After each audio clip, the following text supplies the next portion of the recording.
មានបងប្អូនប្រមាណអ្នកដែលស្គាល់ប្រាសាទភ្នំដាដែលស្ថិតនៅក្នុងស្រុកអង្គរបូរីនៃខេត្តតាកែវនៅទីនេះគឺជាប្រាសាទមួយដែលមានអាយុកាលដ៏ចំណាស់ខ្លាំងមែនទែនហើយខ្ញុំក៏ចង់ចូលរួមផ្សព្វផ្សាយតំបន់ទេសចរនេះបន្ថែមទៅកាន់បងប្អូនទាំងអស់គ្នាផងដែរហើយតើមានបងប្អូនប្រមាណអ្នកដែលស្គាល់រថយន្តរបស់ Kia Sonet ដែលជា brand ម៉ាកយីហោមួយរបស់កូរ៉េផងដែរអញ្ចឹងវីដេអូនេះគឺពិតជាមានអារម្មណ៍ថាសប្បាយចិត្តរាយមែនទែនដែលខ្ញុំបានធ្វើដំណើរពីភ្នំពេញមកកាន់ស្រុកអង្គរបូរីតែម្ដងគឺមកទស្សនាជាមួយនឹងប្រាសាទដ៏ចំណាស់របស់យើងក៏ដូចជាបង្ហាញបទពិសោធន៍នៃការប្រើប្រាស់រថយន្ត Kia ដ៏ទំនើបនេះជូនបងប្អូនទាំងអស់គ្នាទស្សនាតែម្ដងចំពោះរថយន្តនេះគឺជាប្រភេទ SUV ខ្នាតតូចដែលមានលក្ខណៈថាសំចៃខ្ពស់ងាយស្រួលនៅក្នុងការបើកបររីឯការប្រើប្រាស់គឺអាចថាស័ក្តិសមមែនទែនមិនថាតែប្រើលក្ខណៈតាមខេត្ត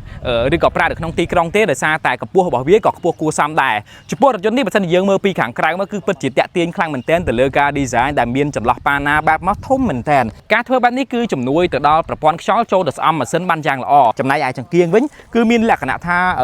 ស្រស់ស្អាតមែនទែនដោយមានលក្ខណៈថាជាអំពូល LED ហើយ data វិញគឺ design មកគឺថាកលិបចូលលាយបញ្ចូលគ្នាតែម្ដងចំពោះកន្លែងនេះគឺជា logo របស់ Kia តែម្ដងដែលជាម៉ាកយីហោដ៏ល្បីល្បាញមួយនៅលើសកលលោកជាងនេះចំពោះរថយន្តនេះគឺប្រើប្រាស់ជាមួយនឹងទំហំយ៉ានកង់19អិញដែលធ្វើឲ្យ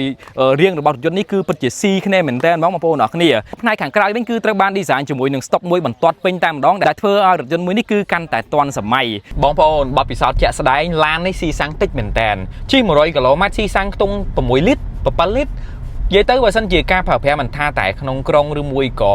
បងប្អូនប្រើប្រាស់នៅជនបទទេគឺថាល្អខ្លាំងមែនទែនរីឯចំពោះការបត់បានទៅលើចង្កូតនេះវិញគឺពិតជាមានលក្ខណៈថាធូររលុងមែនទែនសឹងថាប្រើតែម្រាមដៃមួយក៏អាចធ្វើការបង្វិលចង្កូតនេះបានដែរដោយសារតែវាគឺជាចង្កូតអេឡិចត្រូនិកហើយនៅលើដៃចង្កូតនេះបងប្អូនគឺយើងអាចកំណត់ទៅលើ Dry Mode បានផងដែរហើយ Dry Mode វិញគឺថា4បាទ Dry Mode 4បងប្អូនជិះតាមជនបទឬមួយក៏នៅទីក្រុងទេយើងអាចកំណត់បានជាមួយនឹង Eco ក៏ដូចជា Comfort ក៏ដូចជា Sport Mode ក៏ដូចជា Mode ផងដែរអ្វីដែលពិសេសនៅលើអេក្រង់នេះបើសិនជាបងប្អូនចាប់អារម្មណ៍តែបន្តិចគឺយើងនឹងបានឃើញជាមួយនឹងការបង្ហាញព័ត៌មានទៅលើកម្រិតល្បឿនកម្រិតគីឡូម៉ែត្រដែលយើងបានជិះសរុបក៏ដូចជាកម្រិតប្រេងសាំងដែលយើងអាចធ្វើដំណើរបានរយៈចម្ងាយប៉ុន្មានគីឡូម៉ែត្រចឹងទៅហើយចំពោះអេក្រង់ខាងស្ដាំនេះក៏មានអត្ថប្រយោជន៍ដែរគឺវាបានមានជាមួយនឹង Apple CarPlay ក៏ដូចជាភ្ជាប់ជាមួយនឹង Android Auto ដោយមិនបាច់ចាំប្រើខ្សែហើយមិនមែនគ្រាន់តែធ្វើមកឲ្យតែបានណាចុចមកឡើង smooth ហ្មងបងប្អូនទាំងគ្នាអាហ្នឹងបានលយហើយចំពោះប៊ូតុងចុចវិញណែអ៊ំចាស់អីក៏ស្រួលចុចដែរគឺថាប៊ូតុងធំហ្មងណែផ្លឹបបងនិយាយទៅគឺស្រួលចុចហ្មងសេរីម៉ាស៊ីនត្រជាក់អីគឺចុចប៊ូតុងមួយផ្លក់មិនបាច់ទៅរាវរហូក្នុងថាច់អីទេអាហ្នឹងមួយគឺជាចំណុចល្អប៉ុន្តែឡានខ្លះខ្ញុំអួតទៅខ្ញុំថាអត់មានប៊ូតុងចុចទេសិតតែថាច់តែប៉ុណ្្នឹងអាហ្នឹងវាម្យ៉ាងម្នាក់ទេស្រឡាញ់ឡានមួយណាទិញមួយហ្នឹងគាត់ថានេះគឺវាងាយស្រួលប្រើបងប្អូនឃើញទេចុចមួយប៉ក់ចាញ់កាមេរ៉ាក្រោយឲ្យយើងមើលអញ្ចឹងទៅវាអែមហ្មងបងប្អូនអរគ្នាហើយចំពោះថាច់វិញគឺថា smooth ងាយស្រួលចុចតែម្ដងហើយចំណែកឯដៃទ្វារវិញក៏មានលក្ខណៈថា highlight ជាមួយនឹងស្បែកហើយអ្វីដែលសំខាន់អាពណ៌ខ្លាញ់ក្តាមនៅក្នុងផ្នែកខាងក្នុងរបស់ឡាននេះគឺខ្ញុំចូលចិត្តមែនតើដោយសារតែវាអត់ងាយនឹងប្រឡាក់ហើយវាក៏ងាយស្រួលសម្អាតដែរហើយចំពោះកៅអីវិញគឺថា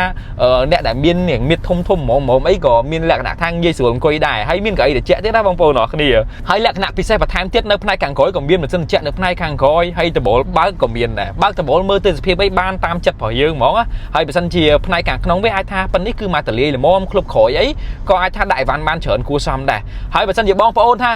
ដោយសារ sponsor ទៅខ្ញុំអួតតសើជាមួយនឹងរថយន្តនេះឥឡូវបងប្អូនអាចមកបើកបោះសាកល្បងរថយន្ត Kia Sonet ស៊េរីថ្មីនេះបាននៅ showroom របស់ Kia Cambodia តែម្ដងគឺនៅជាប់ជាមួយនឹង showroom រថយន្ត Mazda តែម្ដងហើយបើសិនជាបងប្អូនថាចង់ហៅតាមខាយកទៅ